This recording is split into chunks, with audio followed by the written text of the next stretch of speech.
Hello. The topic for today's session is the biology and psychopharmacology of depression. My name is James Kalat. I'm a professor at North Carolina State University. Let me start with one disclaimer, which is that I am not a clinician. I do not do research. My knowledge of this comes from being a textbook writer. I try to keep up to date with the literature, but I'm not speaking from personal experience. Okay, so with that out of the way, these are the topics that we'll be covering: genetics, the drugs, and what we think we know about how they work, some of their side effects, and then the pros and cons of using psychotherapy or using the pharmacotherapy. Depression is certainly very widespread. A very large survey of people found that 5 to 6% of American adults reported depression within a given year, and 16% at some time during their lives. Don't take those numbers terribly seriously. Depression, like anything else, varies in degree from severe, no doubt about it, to relatively mild. And although we try to have consistent criteria, certainly some people apply those criteria differently from others. There's going to be a lot of marginal cases that one person would call depression, somebody else might not. And I will show you some other statistics on other slides which will contradict what I just did. In fact, the very next slide, this shows the relative prevalence of depression across a number of countries. And if you look at the United States, this survey showed slightly more than 10% of people in the United States reporting depression. So that could be different criteria. It could be just a different part of the country or even a different year. All these things make a difference. And you'll notice India reported more than 30% depressed within a given year. Is depression really that common in India? I don't know. The alternative is that maybe they are applying their criteria a little more loosely. Now, I don't want to dwell too long on the symptoms. I assume that the basic phenomenology of depression is familiar to my audience. But I do want to emphasize several points. One is that a number of recent studies say that the main emotional feature of depression is not increased sadness, but decreased pleasure. For example, if you ask people to keep track of all the events of the day and how they felt about it, depressed people don't report any more sad events or feeling sad any more often than anybody else. The big difference is that they don't report being happy. In fact, they hardly ever report being happy. And another study examined how people reacted when they looked at pictures. And they found that depressed people did not look any different from anybody else when they looked at sad pictures, but they failed to smile when they looked at happy pictures. So you can see how this could be kind of a vicious circle where people who can't enjoy anything, can't even imagine enjoying anything, become inactive. And if they are inactive, they are less likely to do any of the things that might bring some joy or cheer to their lives. Okay, another symptom that's worth emphasizing is sleep disorder. And you'll see on this next slide, on top, the typical sleep pattern for a normal person going to bed at the normal time of day, where they have a prolonged stage 1, then 2, 3, nice long period 4, then 3, 2, long REM period. Down below, you see the typical pattern for a depressed person, where he or she goes down through stages 1, 2, 3, 4 very quickly and back up to REM much more quickly than normal, and then might wake up and have trouble getting back to sleep. Now, that is a pattern that you would not see in a normal person, except if that person were going to bed much later than usual. If you or I went to bed at 3 or 4 in the morning, we would show that same pattern. And one interpretation of depression is that they are showing a problem with their circadian rhythm, that the circadian rhythm is phase advanced. It would be as if the person had just moved several time zones to the west and is going to bed at a different time of their cycle. Now, I'll come back to that way at the end. For the features of the sleep disorder, the short latency of REM, high density of eye movements during REM, awaken early, can't get back to sleep, feel a little groggy during the day. And all these features precede the other symptoms of depression. Typically, the person shows the sleep problems before they show other symptoms. And a longitudinal study of adolescents found that adolescents who reported major sleep problems were significantly more likely than other people to become depressed within the next 10 to 12 years, which then says that this is not a reaction to depression, but this is like a marker of who is vulnerable to depression. And it opens up the possibility that we could monitor people's sleep problems, identify those people who are maybe more likely to become depressed, and at least think about early interventions to prevent depression. One final thing about symptoms is very important for the research on effectiveness of treatment. Depression occurs in episodes. That is, the person is not permanently depressed for the rest of their lives. By definition, an episode would last at least a couple of weeks and typically lasts a couple of months, sometimes lasts a year or more, but not forever. And people will show this kind of spontaneous recovery no matter what you do. Now, the consequence of that is if you test the effectiveness of some kind of treatment and you find that over a course of time some large percentage of people get better, that doesn't mean anything unless you compare it to how many would have gotten better on their own. You need a placebo control group or a passage of time control group to find out whether your treatment worked at all. A couple of other things. People who are becoming depressed for the first time usually report a major stressful event. They'll say, okay, I became depressed because I lost my job, my marriage broke up, a close relative died, some other big stressful event. Okay, after later stressful events, they usually don't report or are much less likely to report a stressful event. And the later episodes come more frequently, generally briefer. It's as if the brain is learning how to become depressed and it's getting better at it. The first one, it requires a stressful event to get there. After you've been depressed, it gets easier. And the more times you've been depressed, the easier it is to get depressed again. Now, that is similar to a couple of other things. The same is also true for epilepsy. The more epileptic seizures you've had, the easier it is to have another one. The more times you've had a migraine headache, the easier it is to have another one. In each case, it's as if the brain is learning how to do something which we would prefer that it not do. Later episodes also tend to be more difficult to treat. And the message from that is it would be really nice to get people to get some sort of treatment right away. The first episode is easier to treat if you get the person to the therapist, but most people don't, certainly don't go immediately, and are much more likely to try to deal with it themselves and may not even show up at a therapist's office until they've gone through 2 or 3 sessions, at which point it's starting to get increasingly difficult. Okay, now what leads to depression? Well, guess what? Heredity and environment. There's good consensus that depression depends on, first of all, stress. The more stressful events someone has had, the greater the probability of depression. But there's also predisposition. Some people are much more likely than others to become depressed.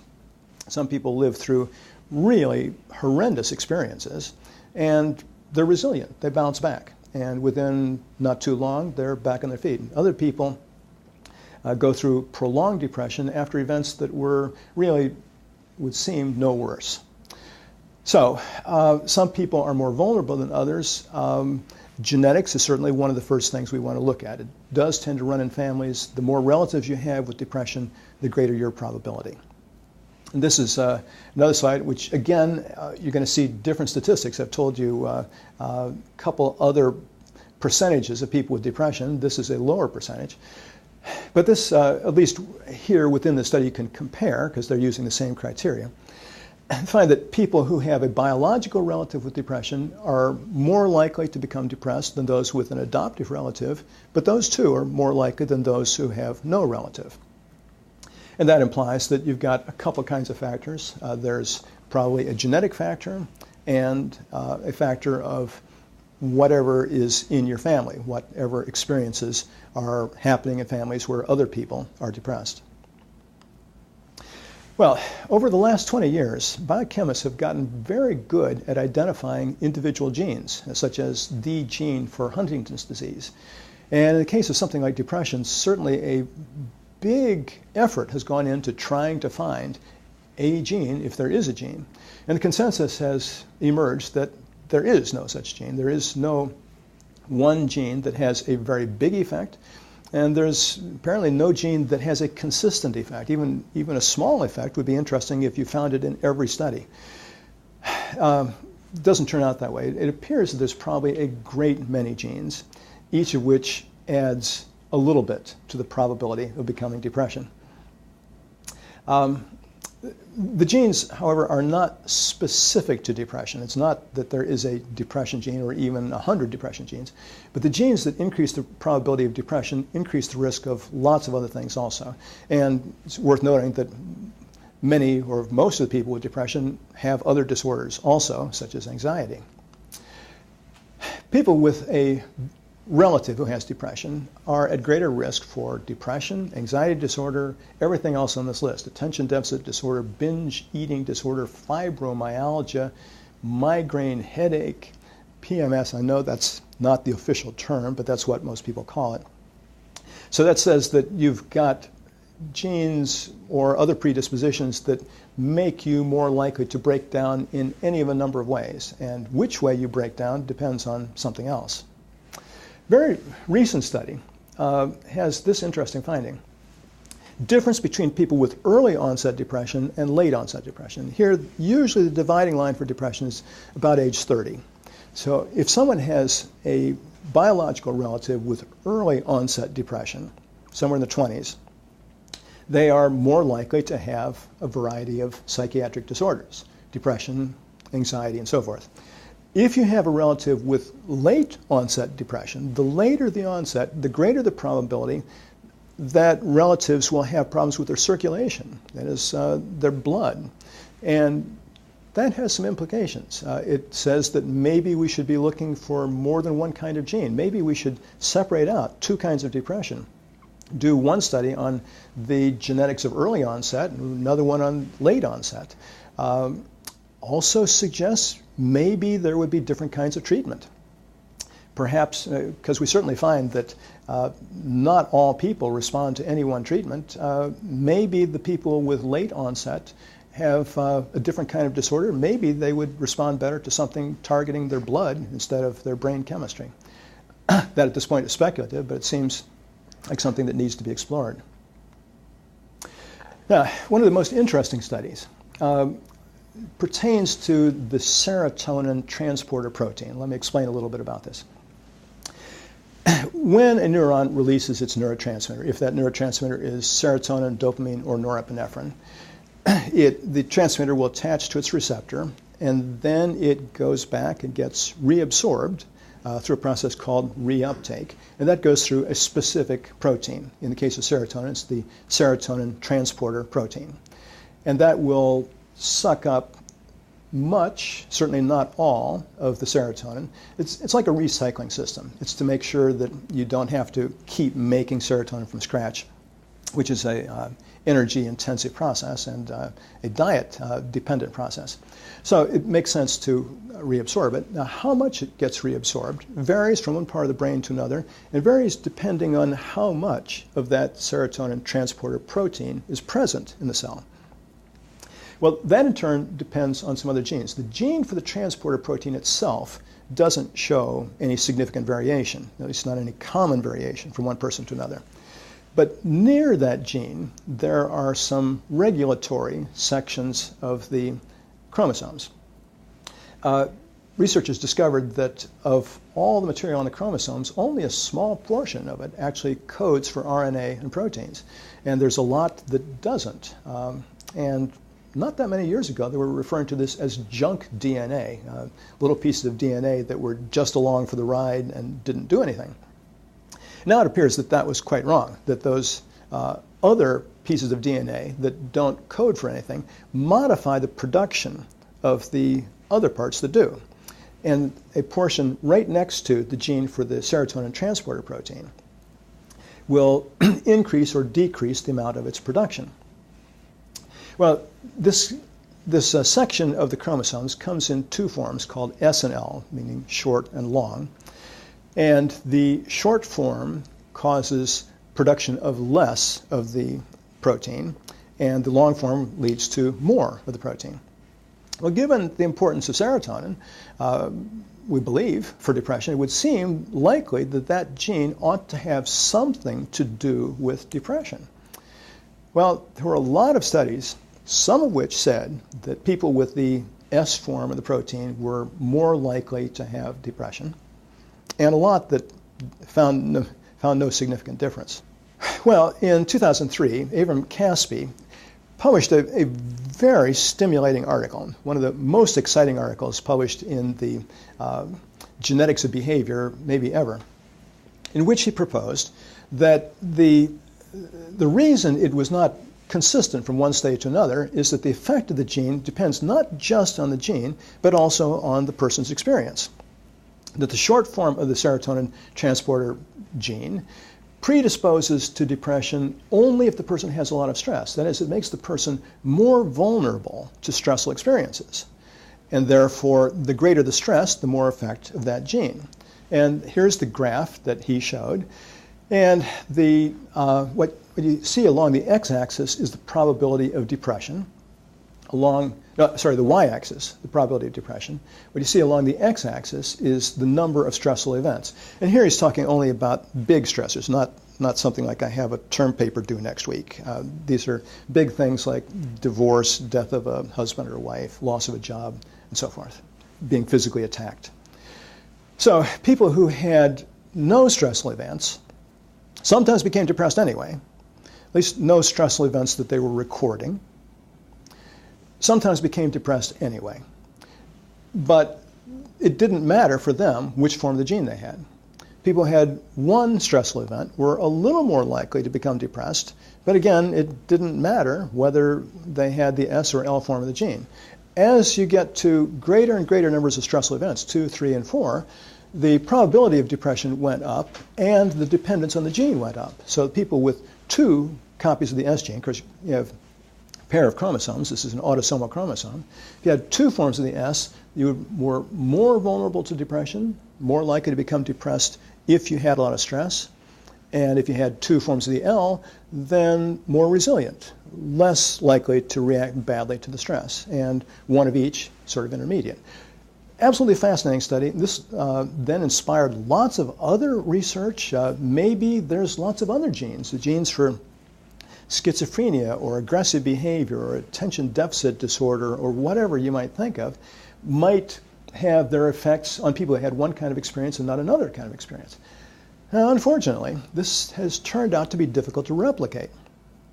And a review published in 2009 it reviewed a large number of studies that followed pretty much the same design that Caspi had done, found no overall link between the serotonin transporter and depression, that is the S and L form, and no interaction with stress, which then says the results don't replicate. Now, I think this is too interesting an idea to abandon that quickly. There's a possibility that there might be something to this. Anytime there's no correlation or an inconsistent correlation between 2 variables, the obvious possibility is that there really isn't any relationship between them. But the other possibility is that we've measured one of them poorly. If you have an unreliable or an invalid measurement of something, it's not going to correlate with anything else that you care about. Now, in this case, you and I are familiar with the difficulties of doing behavioral research. First of all, our measurements of depression are not bad, but they're certainly far from perfect. The measurements of stress are a whole lot worse. You count the number of stressful events. Well, okay, does pregnancy count as a stress? Well, for a 27-year-old married woman who is eager to have a baby, it's a stress, but it's nowhere near the stress it is for a 16-year-old who didn't want to be pregnant. What about loss of a job? Loss of a job for a 50-year-old who loves the job and takes pride in it and knows it's going to be hard to get another job. This is a devastating experience from which the person might never recover fully. Whereas loss of a job when you're 23 and you're still trying to figure out what you're going to do with your life, not that bad. All right, now, so you and I are familiar with the difficulties of doing the behavioral research.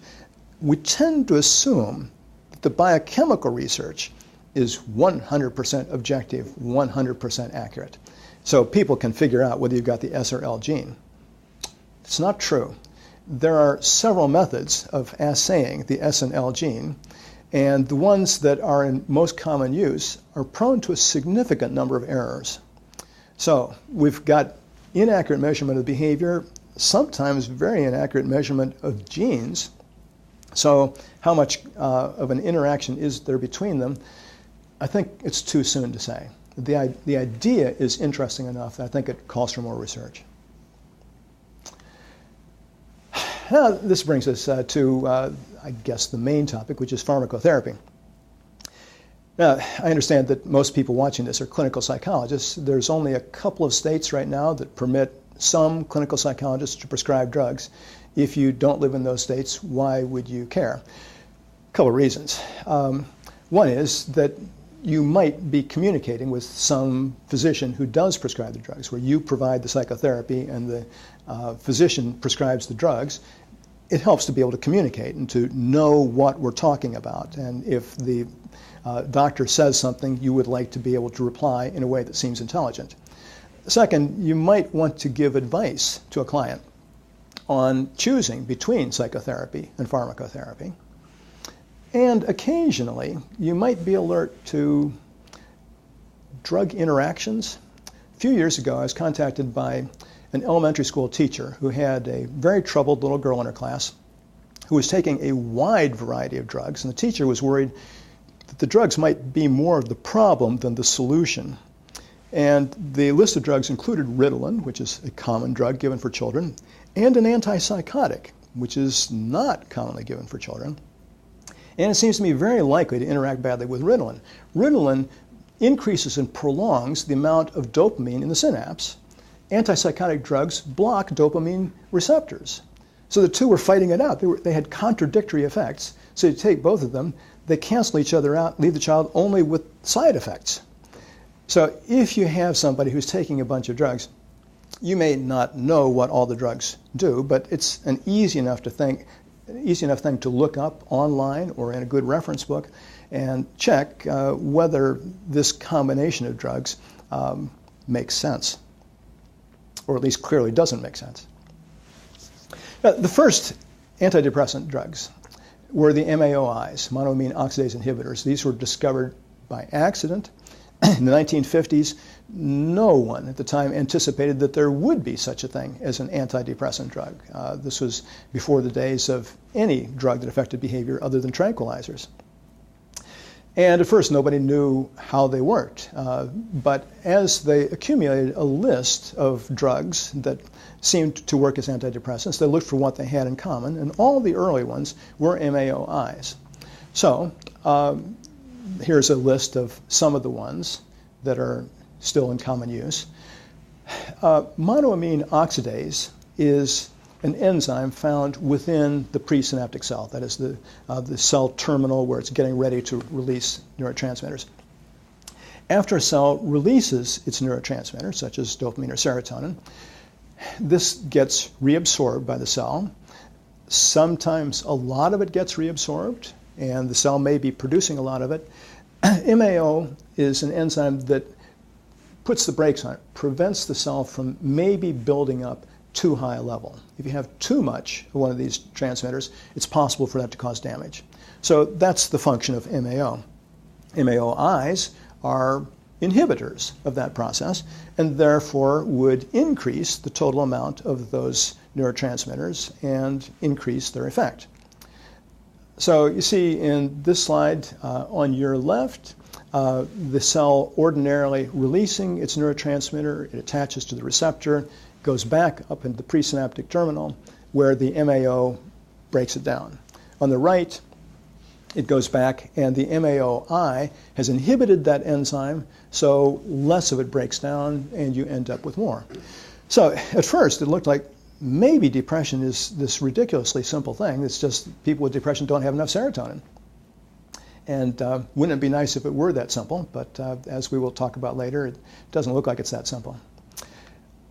Here, just showing a little bit larger version of the same thing: release, reuptake, and breakdown by MAO. Now, the MAOIs are not commonly used anymore. It's not because of difference in effectiveness. As far as we can tell, they're about equal in effectiveness to the other types, but they have a lot of side effects.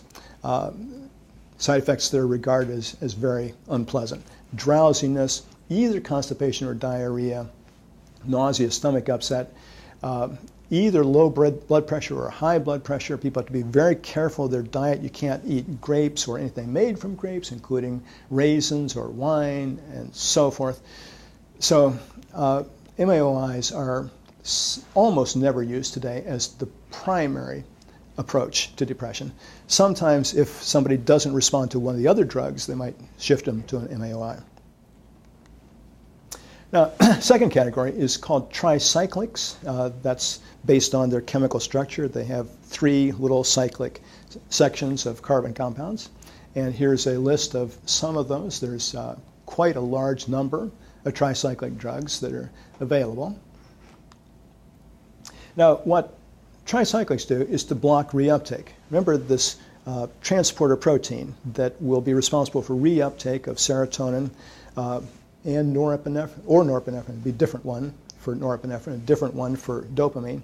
The tricyclics block the reuptake of serotonin, norepinephrine, and sometimes dopamine also. And here you see a little diagram of that. On the right, the normal pattern. On the left, the normal pattern. On the right, the cell releases its neurotransmitter, which then goes back to be reabsorbed, and it can't get in. Now, there's a number of other drugs that work on that principle. Cocaine works on that principle.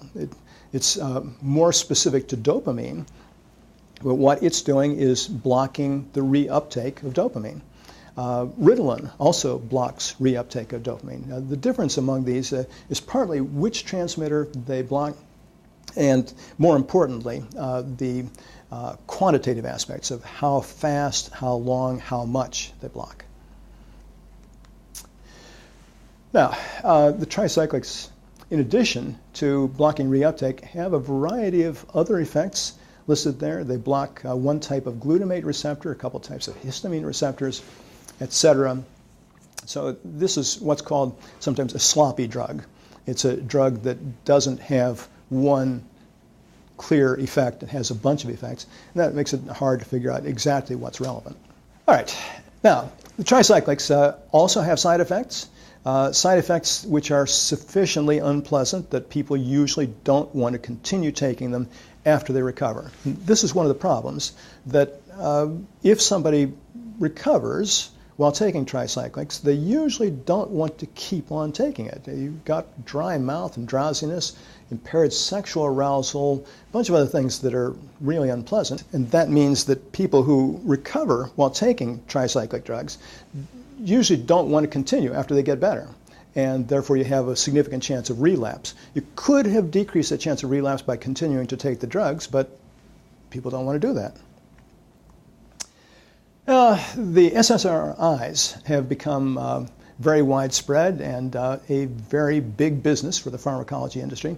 These do the same thing as the tricyclics, except that they are pretty much limited to serotonin. They don't have much effect on norepinephrine. They don't have much effect on dopamine. Prozac was certainly famous from the start. Citalopram, Celexa, the other ones listed there, are all among the most widely prescribed drugs in the United States today. The side effects here are more limited than they are for the tricyclics. The most common is nausea and headache, which is especially intense at first, but tends to decline over time. And a few other side effects which are less common, but worth knowing about. And some other things. There are now selective serotonin and norepinephrine retake inhibitors, and atypical, which just means they didn't fit any of the other categories. We didn't know where to put them. And of these, the one that's maybe most interesting is Wellbutrin or bupropion, which in addition to being a good antidepressant, also helps people who are trying to quit smoking. And who would have guessed that? Controversy. Not that many years ago, there was a report published that said that people, especially adolescents who are taking antidepressants, especially the SSRIs, had an increase in suicidal thoughts. It's worth mentioning that those studies never actually reported an increase in suicidal acts, just suicidal thoughts. But based on that, the FDA put one of the little black box warnings on all those antidepressants, saying that you should probably not give this to adolescents. And since then, the number of prescriptions for adolescents, prescriptions of antidepressants for adolescents, has in fact gone way down. Now, did that lead to a decrease in the suicide rate? The answer is no. If anything, the suicide rate has increased, perhaps because we are less effectively treating depression. So this is a controversy that needs to be explored. All right, now if you wanted to choose among the various antidepressants, how would you do it? The research says that they are all about equal in effectiveness. I'll show you a graph about that in a moment. They differ in side effects, so most people don't want to go with the MAOIs because of the nasty side effects. But in terms of probability of getting better or amount of probable improvement, there's not a demonstrable difference. I mean, obviously, I'm not going to defend the null hypothesis and say there is no difference. What we're saying is that the differences are so small that you can't be sure of measuring them with the moderate size of samples that are practical to use. There are a couple of studies saying that maybe there are advantages for clomipramine, venlafaxine, and escitalopram for moderate to severe cases. I'm skeptical. It may be true, but it's demonstrable that if you send something in for publication saying, I found a difference, it's easier to get that published than to say I didn't find a difference. So there could be other studies who didn't find a difference, and until we've got enough replications, it's hard to be sure. Still, if I were the therapist and I were prescribing a drug, I would start with one of those just because there's no reason to do something else. Maybe this is right, but I'd do it without any real conviction. Now, this is a graph, and this requires some explanation. This is a series of 4 different kinds of studies. In each case, you've got different experimenters. There's different criteria for recovery. There's different durations of the study. So you can't compare the MAO lines to the TCA lines and so forth. All you can do is compare within each line, because within each line, they're all comparable. They've all got the same kind of information. So, for example, under others, which is mostly the atypicals, you see they're a very high, almost ridiculously high placebo response. I would infer that a lot of these studies were very prolonged. The longer you wait, the greater placebo response, just because all depression comes in episodes. If you wait 2 years, almost everybody is going to recover on placebos. Okay, but in each case, let's say, for example, monoamine oxidase versus comparison. So they were doing monoamine oxidase versus any of the other kinds. You see very little difference. Tricyclics versus any of the other kinds. Again, certainly better than placebo, but really no difference between tricyclics and the others in terms of percent response, probability of recovery. SSRIs, no significant difference between those and comparison drugs, and the others, again, none. So this implies that the differences among drugs are very small. Small enough that it's going to be hard to be sure of them. You might as well choose on the basis of side effects. Okay, now, what about switching? If you don't respond to one drug, might you respond to another drug? Well, I'll tell you about the studies.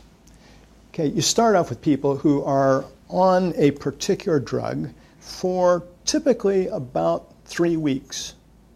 They take the people who didn't respond and then switch them to a different drug for 12 to 14 weeks. This is a before and after study, no control group. They find that many of the people who didn't respond to the first drug do respond to the new drug. So where did these people learn about experimental design? If you don't have a group that continued on the first drug for that same period of time, we have no idea whether it was the change to the other drug or simply the passage of time, and they would have done just as well if they'd stayed with the first one. And in fact, there are other studies that compared switching to a similar drug, so switch from one tricyclic to another, which works practically the same way, or switch from a tricyclic to an SSRI or an MAOI. Switching to a similar drug was just as good as switching to a very different drug, which suggests that switching was irrelevant, that it was simply passage of time. Frequently, when somebody doesn't respond to a drug, the therapist will try increasing the drug. Now, here the studies were at least done right, where you have people who failed to respond to a drug, and now they either continue on that same dose or go to a higher dose. And here the results are remarkably consistent, that moving to a higher dose does not increase the percent response. So giving them a higher dose increases the side effects, but it's not therapeutically useful. There are a couple studies that suggest that adding a second drug, so you have now 2 drugs instead of 1, that might be better. Emphasis on might. Let me mention briefly something about St. John's wort. St. John's wort is an herb, and therefore not regulated by the FDA. You can go down to some health food stores and buy it off the shelf. Doesn't require a prescription. It's generally less expensive, and has become popular for people who want to treat their own depression. How effective is it? Very mixed results. There's some studies that make it look like this is comparable to antidepressant drugs or psychotherapy. Some that say it's a lot less effective. But there's a side effect that is easily overlooked. People don't usually notice any side effects at all, so they think this is a very safe drug. But we all have within our liver an enzyme that breaks down plant toxins. All plants make chemicals that are toxic to animals. That's their way of discouraging us from eating them. Evolution in action there. Okay, and we have enzymes that break down those plant toxins. It's a very all-purpose enzyme that breaks down a whole bunch of things. Well, breaking down plant toxins is a good thing, right? And St. John's wort actually increases the activity of that enzyme. So far that sounds like it's good. But remember, this is a very all-purpose enzyme. It not only breaks down a wide variety of plant toxins, it also breaks down virtually all medicines. So that if the person is taking St. John's wort in addition to antidepressant drugs, it's probably canceling out the antidepressant drug. Would also cancel out cancer medicines, AIDS medicines, wide variety of other things. There are anecdotal reports of women who were taking birth control pills and then took St. John's wort and got pregnant and couldn't figure out how that happened. And the guess is the St. John's wort decreased the effectiveness of the hormones in the birth control pills. So this is not a risk-free procedure, especially if the person is taking any other kind of medication. Now, this brings us to the biggest theoretical problem here. Remember I said that initially it looked like maybe this was really simple, that people with depression just didn't have enough serotonin. And all these drugs increase the amount of serotonin in the synapse, one way or another. And some of them also increase norepinephrine or dopamine. The problem is the time course. If somebody takes an antidepressant drug, this will increase the amount of serotonin in the synapse within minutes to hours, depending on the drug, but it doesn't produce demonstrable effects on behavior until the person has taken the drug for usually 2 weeks or more. So there's got to be more to the story. If we're just a matter of increasing the activity at the serotonin synapses, you ought to get rapid effects. For comparison, for example, with Ritalin, the time course works perfectly. We know that Ritalin reaches its peak of activity in the brain in terms of blocking the reuptake of dopamine about an hour and a half after somebody takes the pill. It produces maximum effect on behavior an hour and a half after somebody takes the pill. Because they match, we have good confidence that we understand what's going on. With antidepressant drugs, they don't match. They aren't even close. So something else has to be going on. What? And there have been several hypotheses in the past. So I'm going to tell you the current hypothesis that is dominant, but it's possible this one isn't right either. Okay, now, people who have depression will show the following features. There's shrinkage of the neurons in the hippocampus. Of course, you can only see that in people who've died and gone to autopsy, and you look at those cells, but you see that within the hippocampus, the average size of the neurons is smaller. Within the hippocampus, you make new neurons. This is something we didn't used to know. It was discovered within the last 20 years that you do make new neurons within the hippocampus, not in most of the rest of the brain. And people with depression make fewer new neurons. They also are deficient in forming new neural circuits within the hippocampus. Forming new neural circuits is important for learning, of course. Now, depression is also associated with a decrease in BDNF. That's called brain-derived neurotrophic factor.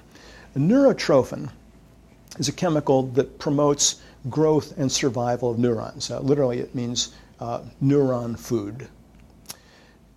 And for example, in the developing embryo, the cells in the spinal cord send axons out to the muscles, and anything that makes a synapse with a muscle gets nerve growth factor, little neurotrophin from the muscle, which keeps that cell alive. Anything that doesn't make contact doesn't get neurotrophin, and it has a built-in cell suicide program called apoptosis, A-P-O-P-T-O-S-I-S. Self-destruction program. If you don't find a partner by a certain period of time, you kill yourself. Okay, so within the brain, there's also this BDNF, brain-derived neurotrophic factor, which is important for keeping cells alive and expanding them and helping them make new connections. People with depression have a decrease in BDNF. If we give BDNF to laboratory animals, this improves their learning and increases neuron proliferation. And it's been found that antidepressants, among various other effects, increase the production and release of BDNF. So BDNF is low in most depressed patients, increases as a result of treatment, and most studies, although not all, say that the more you increase the BDNF, the greater the antidepressant effect. It is also likely that psychotherapy also increases the production of BDNF. Which then brings us to the relative effectiveness of drugs in psychotherapy. I'm going to first talk a little bit about drug effectiveness and then drug effectiveness in comparison to psychotherapy. This is a complicated slide, but worth going through. What you've got on the y-axis is amount of improvement from 0 standard deviations up to 2. And along the x-axis is the initial severity, as measured by the Hamilton Depression Scale, where 16 is a very small elevation. The person would qualify as depressed, but just barely, up to 32, where the person is in deep trouble. Okay, so you see the red triangles represent the amount of improvement for people taking antidepressant drugs. And here they're lumping together all different kinds of antidepressant drugs. And the grayish circles are the placebo effects. Okay, so and the relative size of the triangles and circles represents how many participants were in each study. So at the extreme left, where we're looking at very mild depression, the response of the drug and the response of the placebo were identical. It says if you've got mild depression, there's no evidence that the drug helps you any more than the placebo. As you go across toward more and more severe, the average amount of response to the drug doesn't change a lot. They're showing it with a slight increase for intermediate levels of depression and then a slight decrease at the end.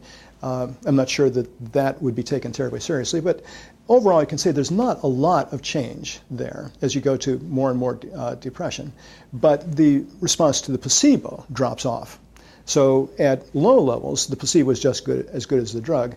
At severe levels, the placebo isn't going to do you much good. And there you start to see a significant difference between taking the drug and taking the placebo.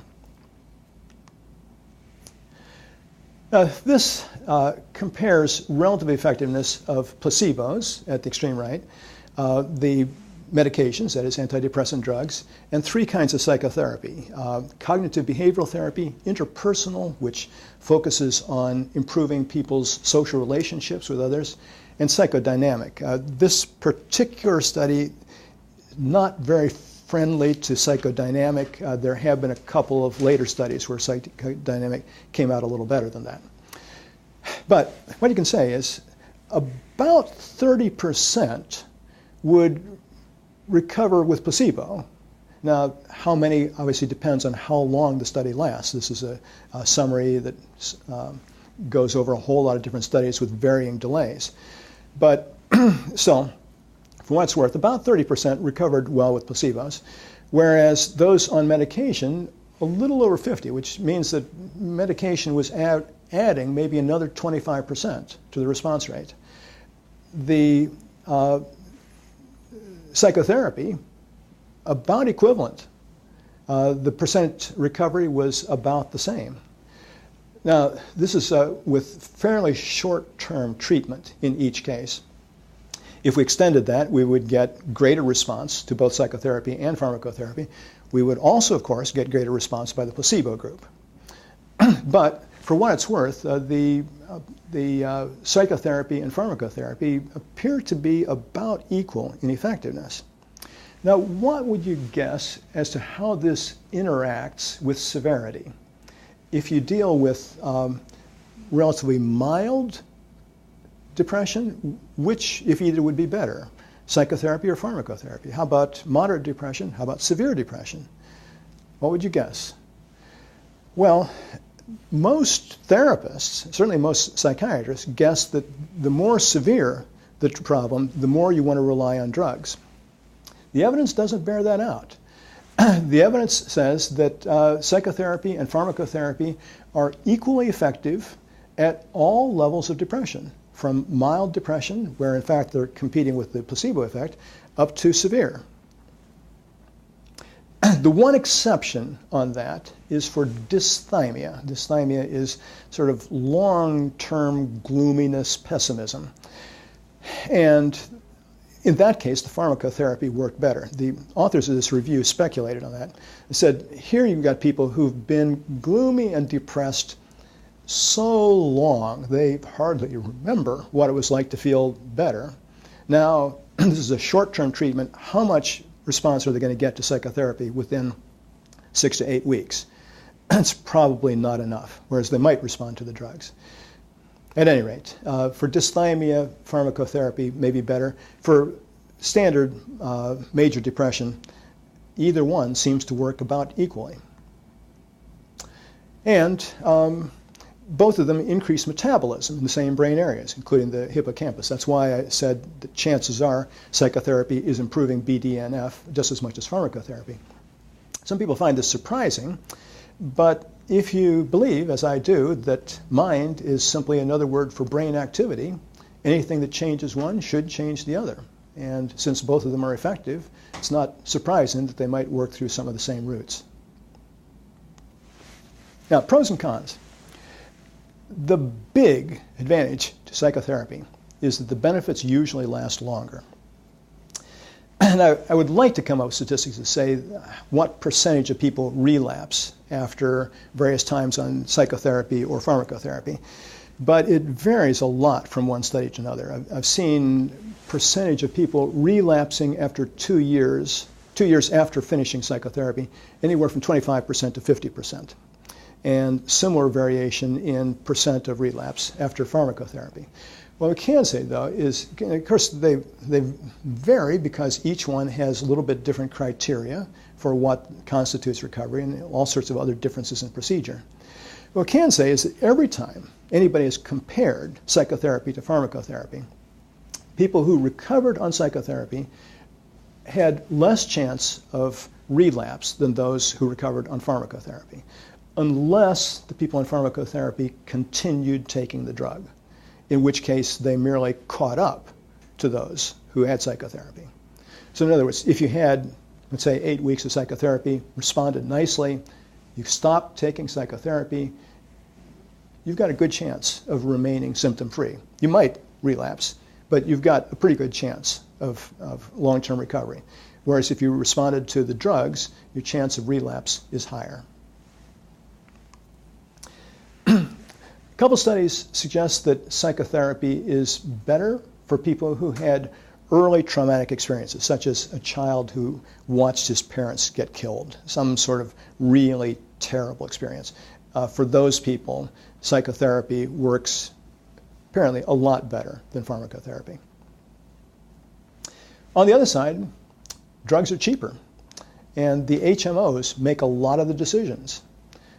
In a lot of cases, they won't pay for extensive psychotherapy. They might pay for 3 sessions, which is probably not going to be enough, or they could pay for the drugs. The drugs are more convenient. It's easier to pop a pill than to drive to the therapist's office and spend an hour once a week. And the drugs probably act a little faster. You get benefits within a couple weeks. Usually psychotherapy takes a little longer than that.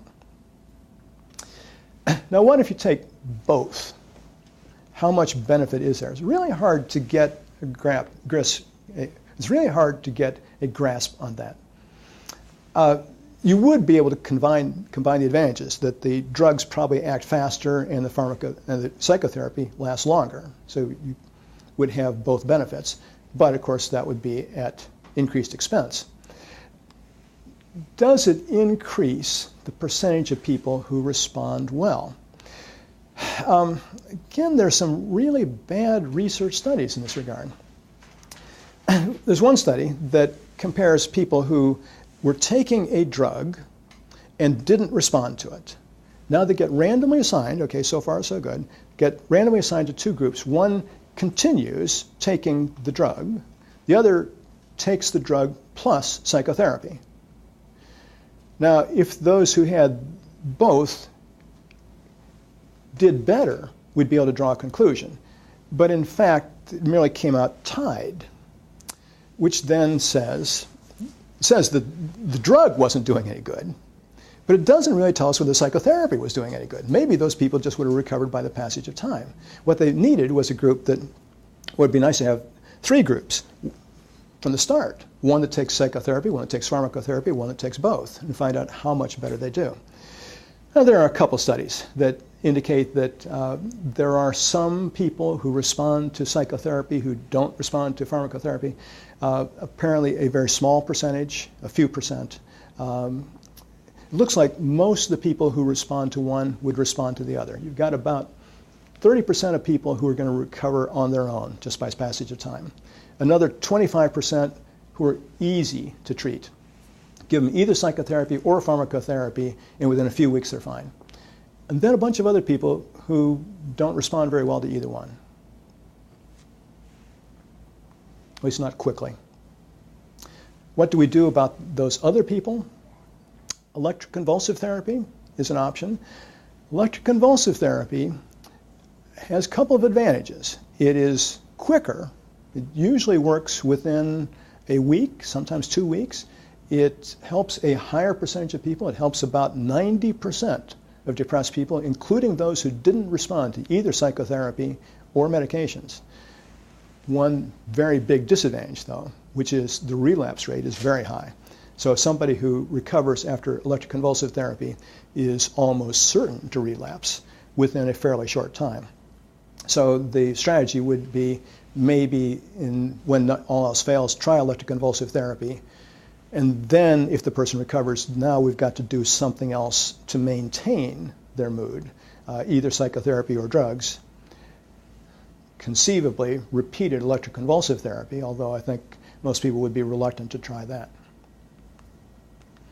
A couple other things. Exercise shows a lot of promise as an antidepressant, as a way of preventing depression and recovering from depression. Here we're not talking about anything strenuous. It's not muscle building exercises, just 30 to 45 minutes a day of walking, treadmill, elliptical walker, jogging, dancing, just something to get the blood flowing to the brain. Diet. Especially true for bipolar disorder, which we're not talking about today, but increase in omega-3 fatty acids, which are an important constituent of the brain, which you get primarily from seafood. Salmon is one very good source of that. Seems to decrease the probability of depression, and bipolar disorder across countries correlates very nicely. So countries like Japan that eat a whole lot of seafood have the least in terms of bipolar disorder, whereas countries that eat much less of it have more bipolar disorder. Light. For seasonal affective disorder, very bright lights for a couple hours a day works very well, and not sure why. There is some speculation that it might work also for people with regular depression, not seasonal. And altered sleep patterns. Remember back at the beginning I said that people with depression act as if they were had their circadian rhythms shifted back a couple hours. So if they go to bed early, then they get their full night's sleep and they wake up, and often that's a good antidepressant. But the problem with that is it doesn't last very long.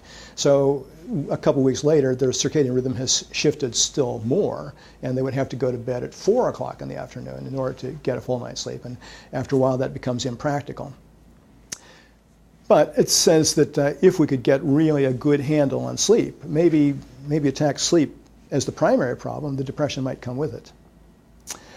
Okay, well,